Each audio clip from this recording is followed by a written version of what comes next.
Vamos abrir as Escrituras no Evangelho de Lucas, no capítulo 1.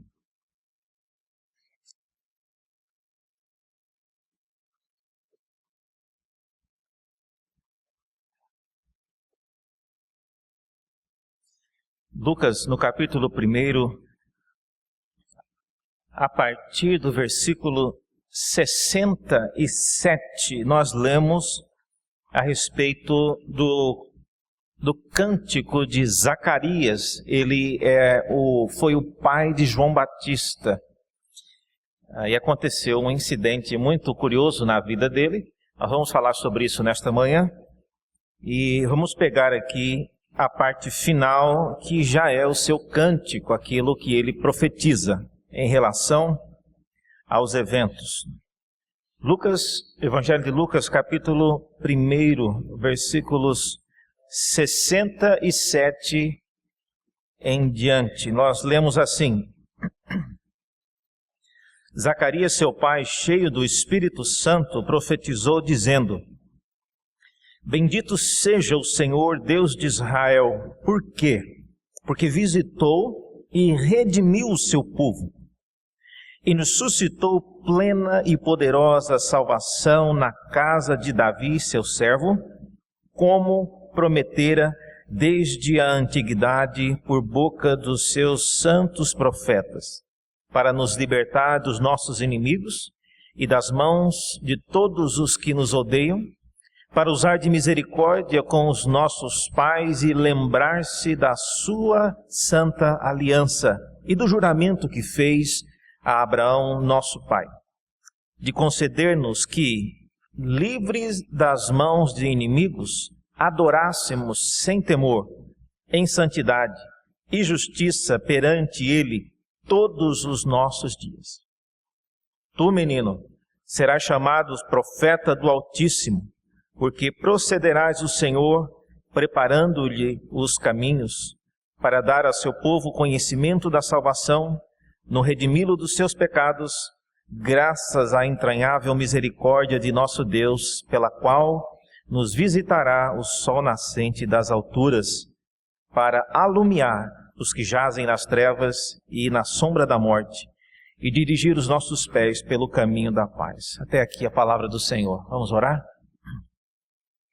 Abra nossos olhos, ó Deus, para enxergarmos na Tua palavra aquilo que nos edifica. Pedimos isso porque não está em nós a capacidade de entendê-la. Precisamos que o Teu Espírito, o mesmo que inspirou esta palavra, possa nos trazer compreensão nesta hora. Oramos assim, em nome de Jesus. Amém. Irmãos, é muito comum, especialmente para as mulheres, se assustarem, não é mesmo? Algumas mulheres, se forem igual a minha diz que eu ando como gato em casa, eu não faço barulho para andar. E às vezes eu chego em casa, eu ando normal, eu não ando como gato, mas ela não ouve e de repente ela está na cozinha ou num quarto, e quando ela me vê, ela leva um susto tão grande.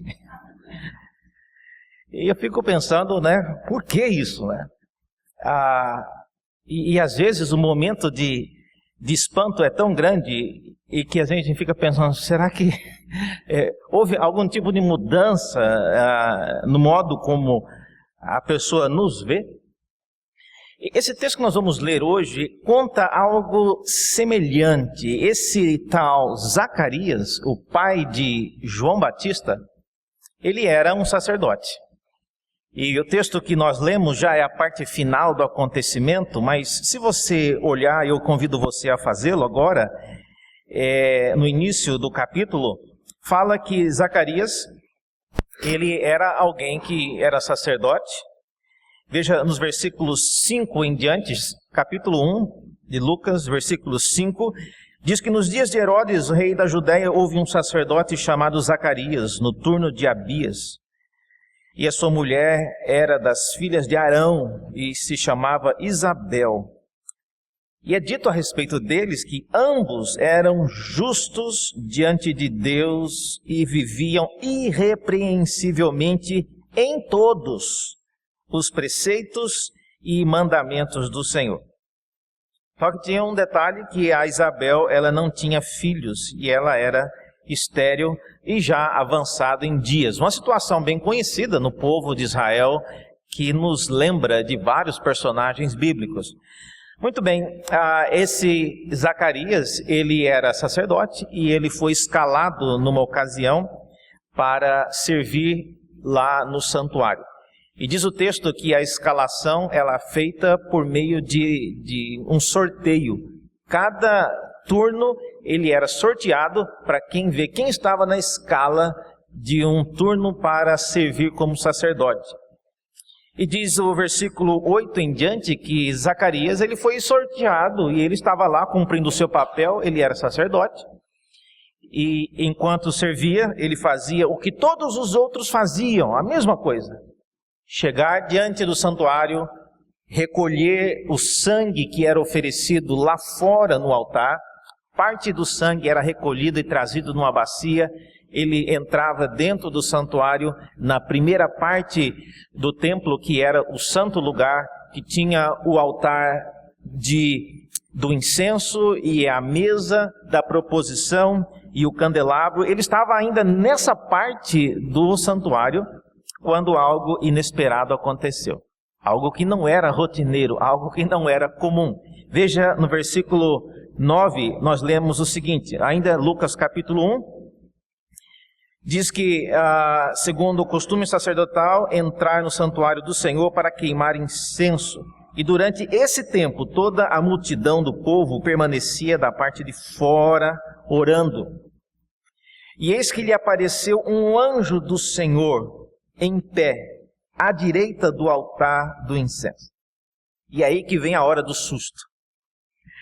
E diz que vendo-o Zacarias, turbou-se e apoderou-se dele o temor. A turbar significa que, sabe quando as suas vistas ficam meio escurecidas? Quando quem já é mais velho quer dar uma de jovem, né? Corre, sobe uma escada muito rápido, chega lá em cima, a sua vista fica escura, você fica meio tonto. É mais ou menos isso. E além disso, diz o texto que o temor tomou conta dele.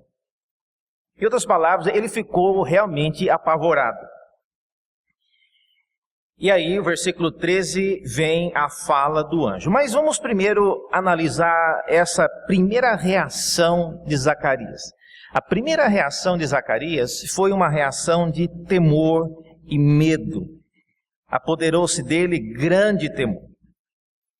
Não é de esperado, irmãos, que uma pessoa como Zacarias, era um sacerdote, e ele era uma pessoa, conforme o texto já havia lhe descrito, como alguém temente a Deus, ele era considerado justo, era parte da sua profissão aparecer diante de Deus ali naquele santuário.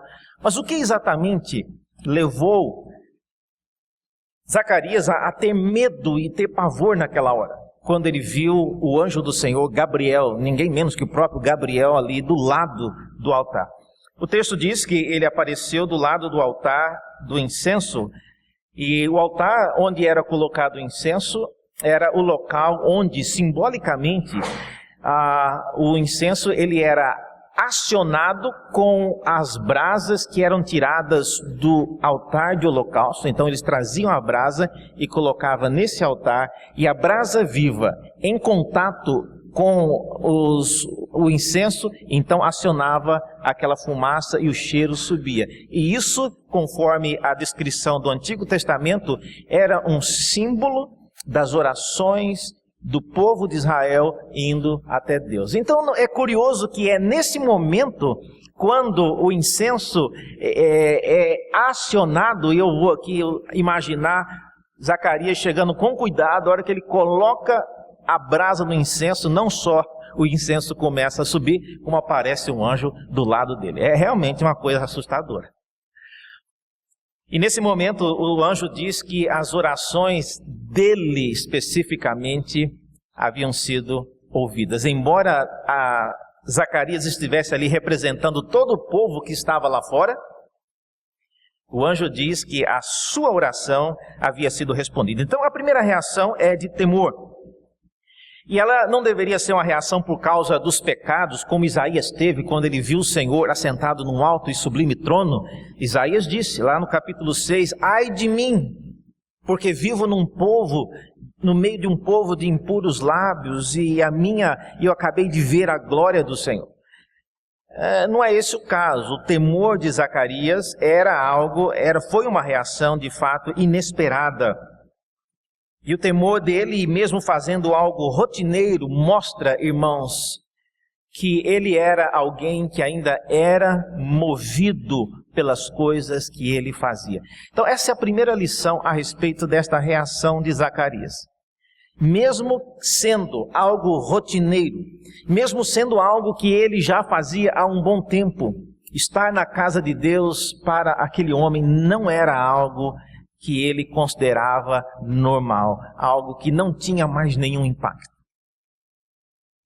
Qual foi a última vez que você se sentiu profundamente impactado por aquilo que foi cantado, por aquilo que foi dito, por aquilo que foi lido aqui na igreja de Santo Amaro? Irmãos, não existe nada mais perigoso para a vida cristã do que nós nos acostumarmos demais com aquilo que nós fazemos, ao ponto daquilo não ter mais nenhum efeito em nossas vidas.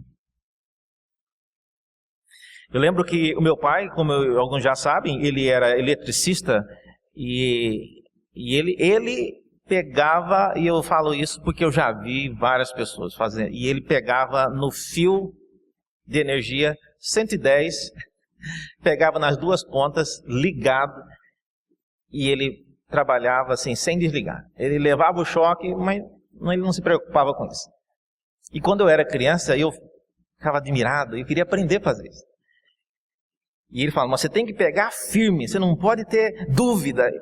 Mas não adiantava, a hora que eu pegava naquela ponta, era um choque tão grande. Eu não sei como que eu não morri fazendo esses testes, né? Mas eu às vezes me pergunto se aquilo que nós fazemos na igreja, os cânticos que nós cantamos, que foram cantados por vários séculos, por outros países, em outras igrejas, se isso ainda tem algum impacto na nossa vida. Porque se não tem, irmãos, tem algo errado conosco. A igreja, ela não pode, e as coisas que nós fazemos diante de Deus não podem ser coisas que simplesmente acontecem e nós estamos aqui para cumprir uma tabela. Se chegou nesse ponto, nós devemos nos preocupar.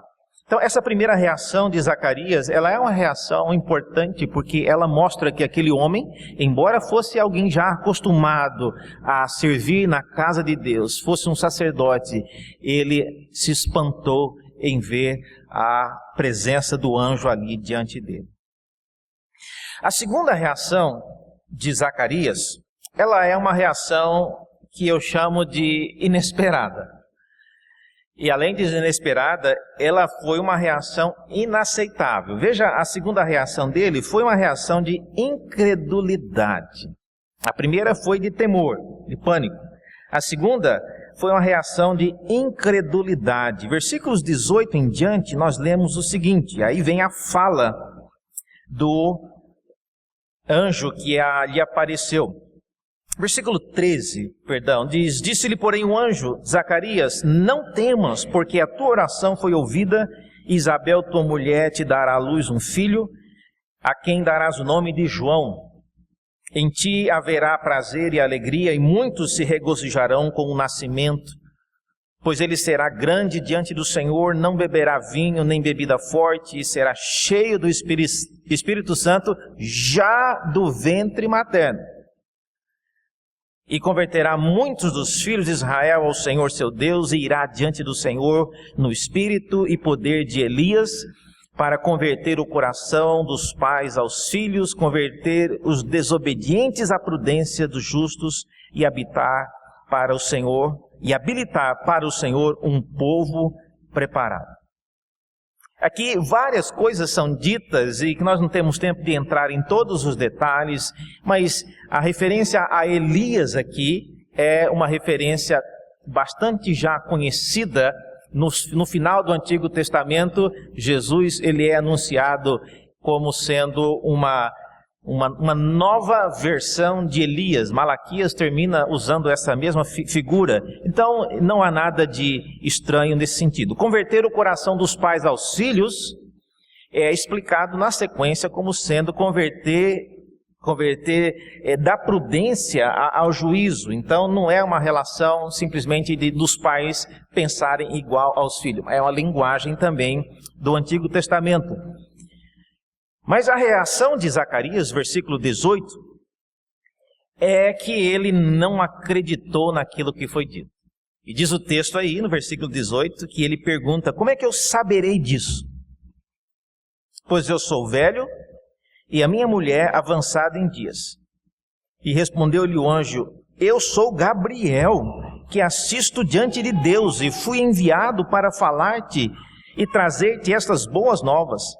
Todavia ficarás mudo e não poderás falar até o dia em que estas coisas venham a realizar-se, porquanto não acreditastes nas minhas palavras, as quais a seu tempo se cumprirão. Bom, eu achei até que não foi algo tão grave, mas Gabriel ele entendeu como sendo uma atitude de não crer naquilo que ele havia dito. Você deve se lembrar que Gedeão, quando conversava com Deus numa ocasião, Deus disse que faria algo notório por meio de Gedeão, e Gedeão teve uma dúvida e fez com que Deus provasse 2 vezes o que ele queria fazer. Uma vez caindo a relva somente, a neblina, né, somente sobre a lã, e depois fora da lã e deixando a lã seca. Isso para Deus certificar-se de que ele realmente faria o que havia prometido.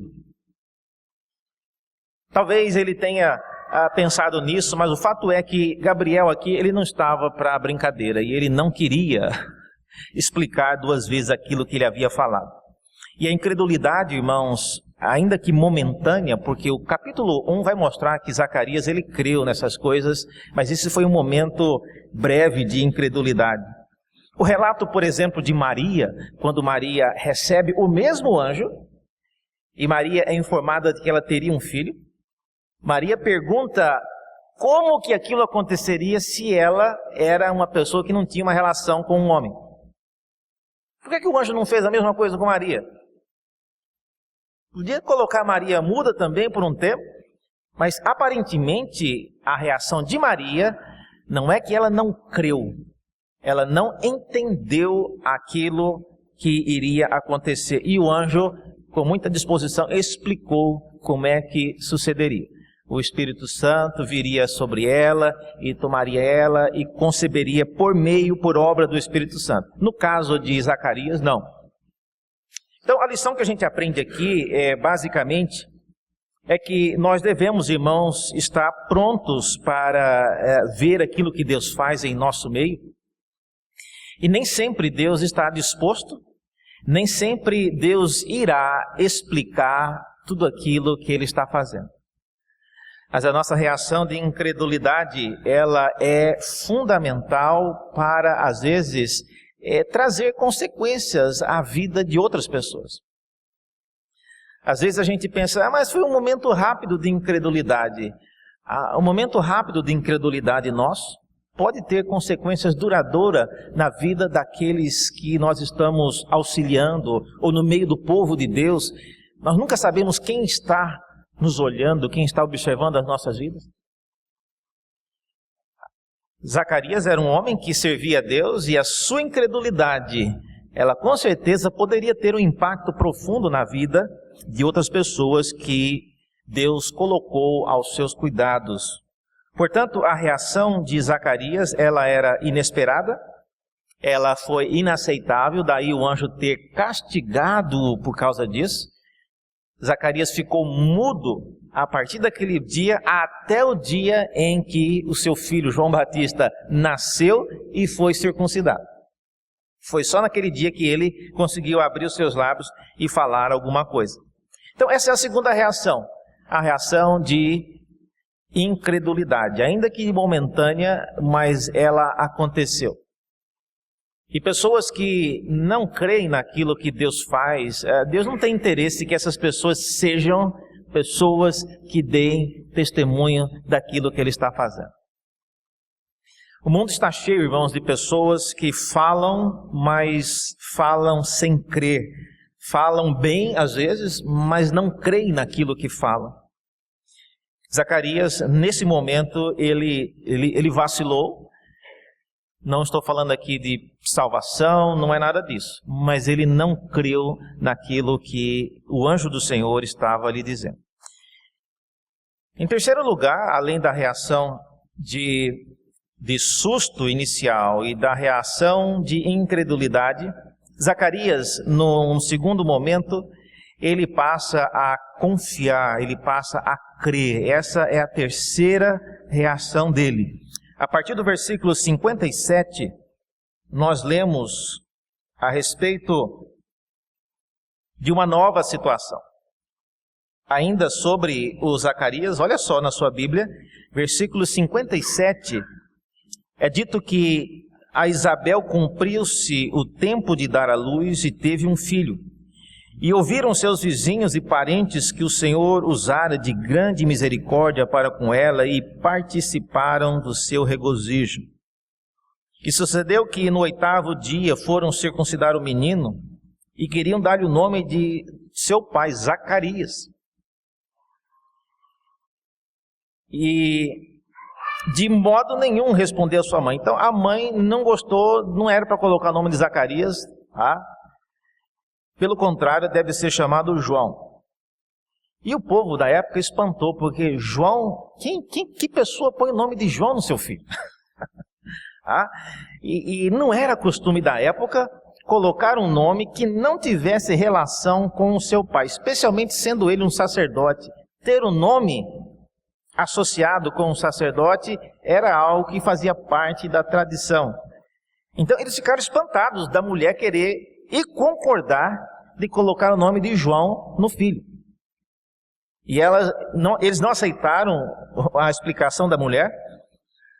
E eles disseram, ninguém há na tua, versículo 61, ninguém há na tua parentela que tem esse nome. E perguntaram por acenos ao pai do menino que nome queria que lhe dessem. Então Zacarias, pedindo um pedaço de tabuinha, e ele escreveu, João é o seu nome. E todos se admiraram. Não é possível, ele também está doido.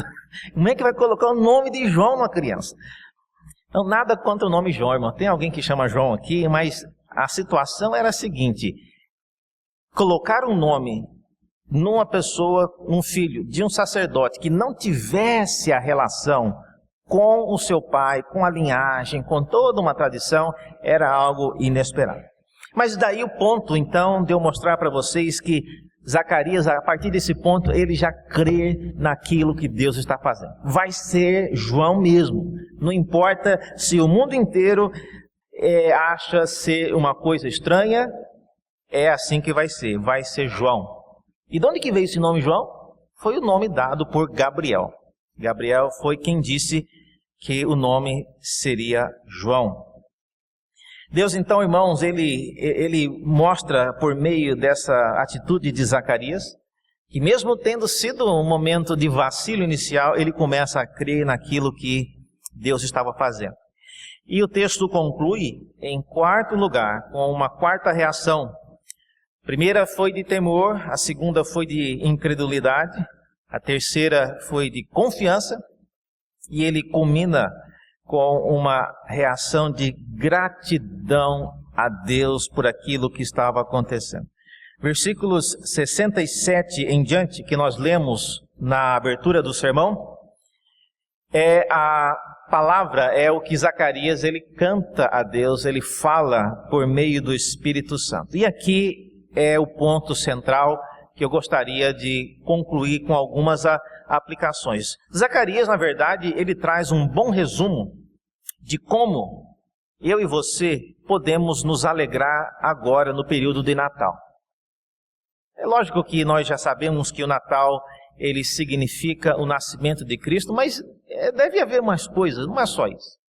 E Zacarias aqui, ele nos dá uma boa ideia, especialmente porque ele falou por meio do Espírito Santo, não é algo que ele achou. E segundo, porque está registrado nas Escrituras. Então veja, a partir do versículo 69 e 70, ele vai listando algumas coisas a respeito da sua gratidão e ele nos mostra algo importante a respeito do nascimento do Messias. Versículos 68 em diante, ele bendiz a Deus.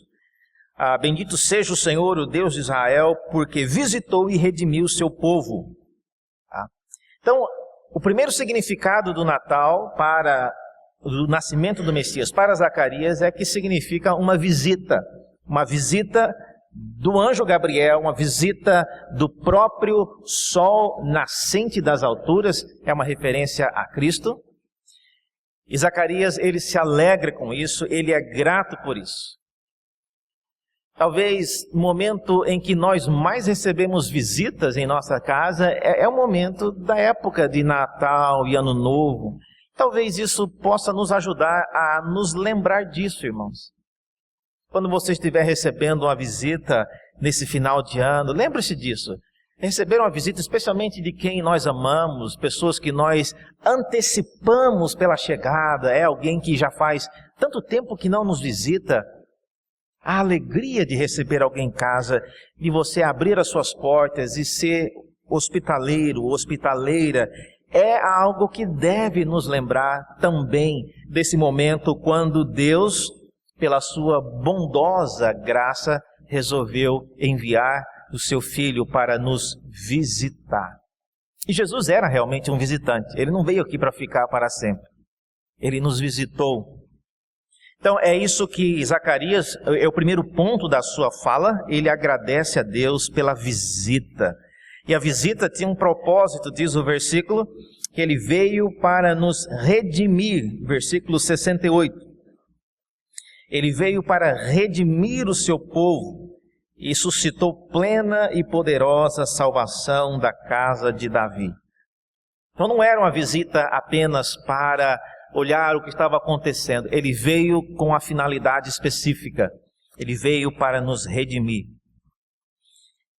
Além disso, o propósito da vinda do Messias, a vinda do filho de Zacarias, que seria apenas o precursor, já era algo que ele também se alegrava. Veja a maneira como Zacarias ele se refere ao seu filho no versículo 76. Ele está falando para o seu filho. Tu, menino, é uma referência ao João Batista. Tu, menino, serás chamado profeta do Altíssimo. Por quê? Porque precederás o Senhor, preparando-lhe os caminhos, para dar ao seu povo conhecimento da salvação, no redimir dos seus pecados, graças à entranhável misericórdia de nosso Deus, pela qual nos visitará o sol nascente das alturas.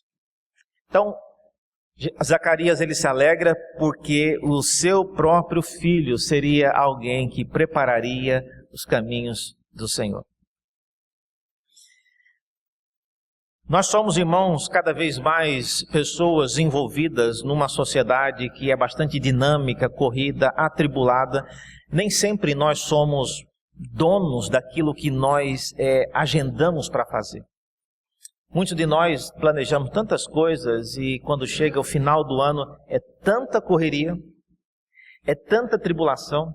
Isso quando tudo vai bem, sem contar com doenças, com coisas mais sérias. Mas quando tudo vai bem, ainda é tanto atropelo.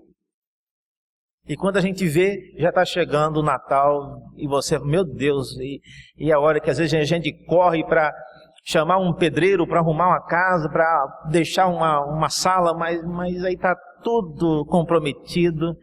E nem é bom chamar pedreiro essa hora, porque não vai acabar na hora certa, vai só passar mais raiva. Então, mas o ano já está acabando. Eu queria desafiá-los nesse ano, nesse Natal, que você preparasse não apenas a sua casa, não apenas a reforma, mas preparasse espiritualmente, lembrando-se com clareza daquilo que esse período ele significa para nós que cremos. Significa, em primeiro lugar, então, que Deus ele nos visitou. Segundo, significa que ele nos visitou para nos redimir. E em terceiro lugar, Se você tiver uma caneta aí, olha uma palavra que aparece na sua Bíblia, no versículo 78, Lucas 1, 78. Qual a razão da visita? Por que ele nos visitou? Diz o versículo 78, graças à entranhável misericórdia. Você sabe o que é uma misericórdia entranhável? A misericórdia a gente sabe. Agora, uma entranhável misericórdia, lógico, isso aqui é uma tradução em português do que foi dito originalmente em grego.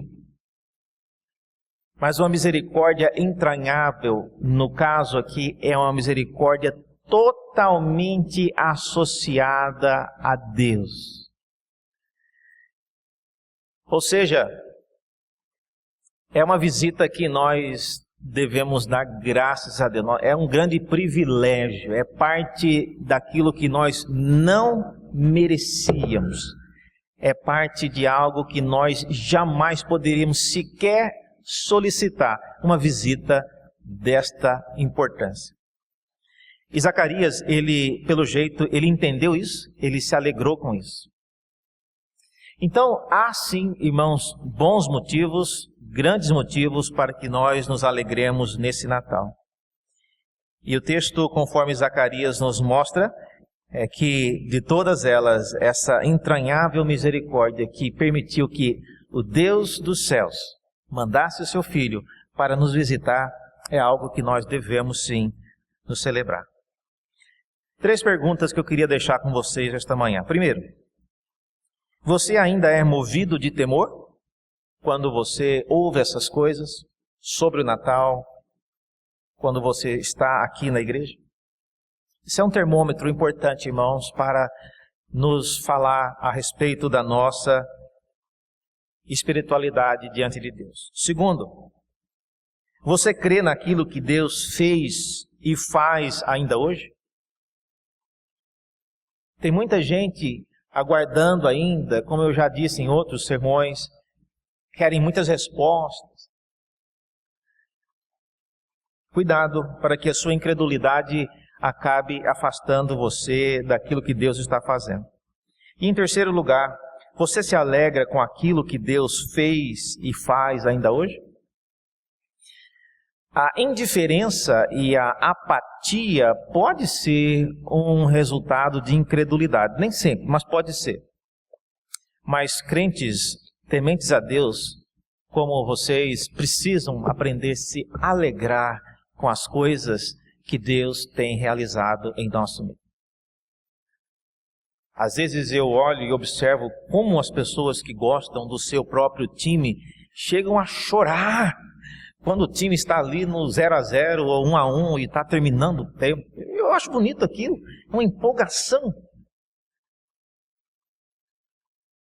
Mas nós precisamos também nos alegrar com aquilo que Deus está fazendo no nosso meio. E quando aquilo não tem a menor diferença para nós, pode ganhar, pode perder, pode empatar, eu não estou nem aí. Isso é um excelente termômetro para nos dizer como anda a nossa vida com Deus. Que o Senhor avive nesse final de ano a nossa paixão e a nossa alegria por aquilo que Ele fez e continua fazendo no nosso meio. Vamos orar? Senhor, aplique esta palavra em nossas vidas, conforme o Senhor bem conhece cada um de nós. Pedimos isso em nome de Jesus. Amém.